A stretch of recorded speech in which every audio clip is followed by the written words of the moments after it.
हाँ, देखो ध्यान से। कल चिमटे ने सभी को मोहित कर लिया, लेकिन अब पैसे किसके पास धरें। फिर मेले से दूर निकल आए। धूप तेज हो रही है, घर पहुंचने की जल्दी है। बाप से जिद करे तो चिमटा नहीं मिल सकता। हामिद है बड़ा चालाक, इसलिए उसने अपने पैसे बचाकर रखे थे। औरों ने तीन तीन चार चार आने पैसे खर्च किए, पर कोई काम की चीज न ले सके। हामिद ने 3 पैसे में रंग जमा लिया। सच ही तो है, खिलौनों का क्या भरोसा, टूट फूट जाएंगे। हामिद का चिमटा बरसों बना रहेगा। मोहसिन ने कहा, जरा अपना चिमटा दो और तुम हमारी बिस्ती लेकर देखो।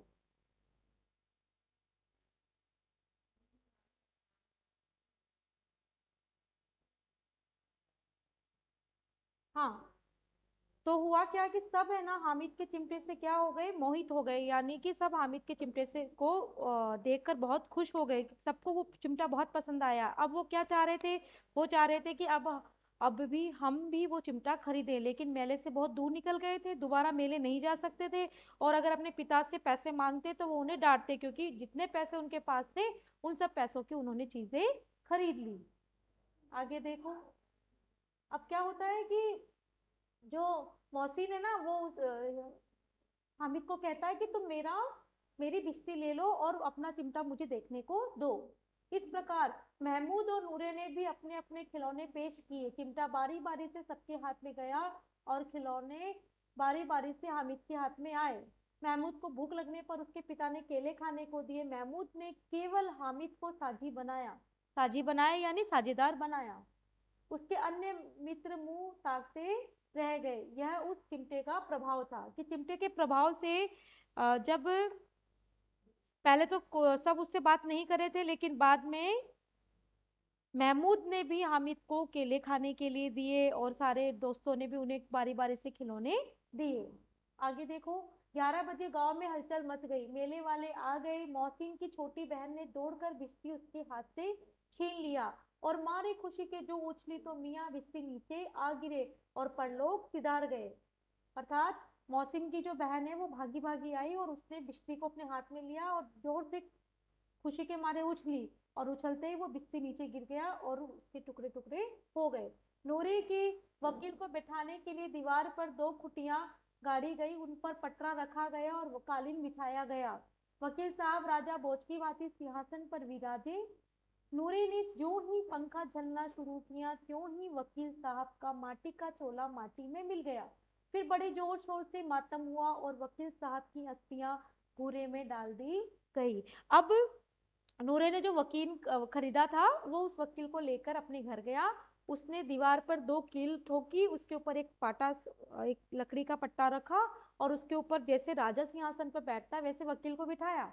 लेकिन और उसे फिर पंखा जलाने के लिए, मतलब हवा खिलाने के लिए पंखा थोड़ा जलाने लगा। इतने में क्या हुआ, पंखे के हवा से या पंखे के लगने से वो जो वकील है वो नीचे गिर गया और वो भी मिट्टी में चूर चूर हो गया। और जोर जोर मातम होना यानी जोर जोर से रोने लगे। कौन रोने लगे, नूर। आगे देखो। अब मियाँ हामिद का हाल सुनी। अमीना उसकी आवाज सुनते ही दौड़ी और उसे गोद में उठाकर प्यार करने लगी। सहसा उसके हाथ में चिमटा देखकर चौंकी और बोली, ये चिमटा कहाँ से लाया। अब हामिद पहुंचा अपने घर के पास। दादी ने उसे देखा, तो दादी ने जब देखा कि उसके हाथ में चिमटा है, तब दादी ने पूछा कि ये चिमटा तू कहाँ से लाया है। अब हामिद ने कहा, मैंने मोल लिया है। के पैसे में, कितने पैसे में, 3 पैसे दिए हैं। अमीना ने छाती पीट ली। ये कैसा बेसमझ लड़का है कि दोपहर हुई कुछ खाया न पिया, लाया क्या चिमटा।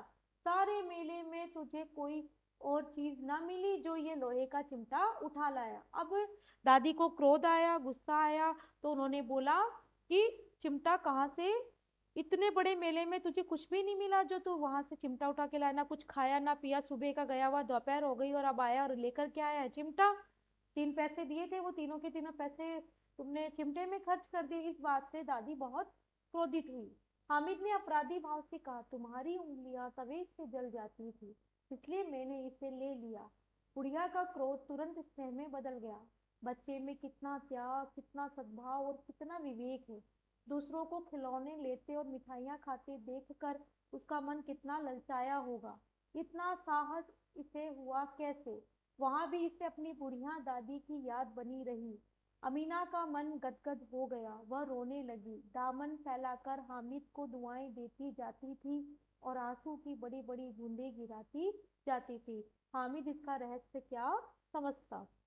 अब हामिद अपराधी भाव से थोड़ा सा डर कर क्या बोलता है कि दादी मैंने ये चिमटा इसलिए खरीदा क्योंकि आपके जो हाथ हैं वो तवे से रोटियां उतारते समय जल जाते थे, क्योंकि आपके पास चिमटा नहीं था। ये बात सुनकर दादी ने उसे गले से लगा लिया और उनका क्रोध जो था वो चल छुमंतर हो गया, मतलब उनका क्रोध दूर हो गया और वो उसे प्यार करने लगी और उसे अपनी हाथ उठाकर दामन फैलाकर दुआएं देने लगी, आशीर्वाद देने लगी। इस प्रकार इस पाठ में हमने हामिद एक बालक की कहानी पढ़ी है जो इतने बड़े मेले में सब बच्चों के साथ जाता है, और वहां पर इतने खिलौने, इतने झूले, इतनी मिठाइयाँ होते हुए भी वो वहां से एक चिमटा उठाकर लाता है, जिस चिमटे से उसकी दादी के हाथ ना चले।